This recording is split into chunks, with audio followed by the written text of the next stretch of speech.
श्री गुरुदेव दत्त, श्री गुरुदेव दत्त, श्री गुरुदेव दत्त.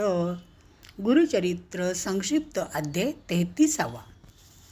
पूर्वी नंदीग्राम नगरीत महानंदा नावाची एक धार्मिक वृत्तीची वेश्या होती.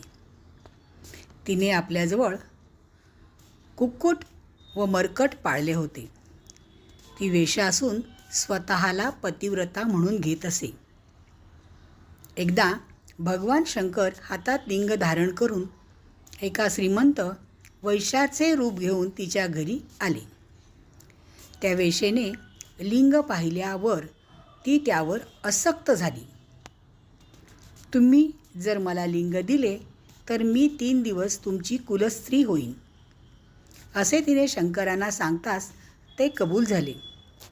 त्यांनी ते लिंग काढून तिच्या नाट्य मंडपात ठेवले व तिला बजावले की हे लिंग जर दग्ध झाले तर मी प्राण ठेवणार नाही.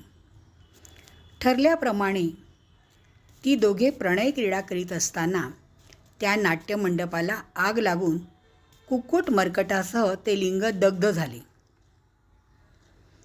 तेव्हा भगवान शंकरांनी लिंगाबद्दल शोक करून अग्नीत उडी मारून आत्महत्येचे नाटक केले.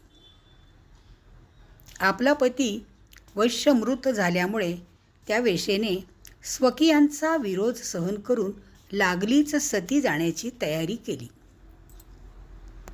तिने अग्नीत उडी टाकली, पण त्याच वेळेस भगवान शंकरांनी प्रगट होऊन तिला वरचेवर झेलले. गुरुदेव दत्त, गुरुदेव दत्त, गुरुदेव दत्त. अध्याय 33 समाप्त.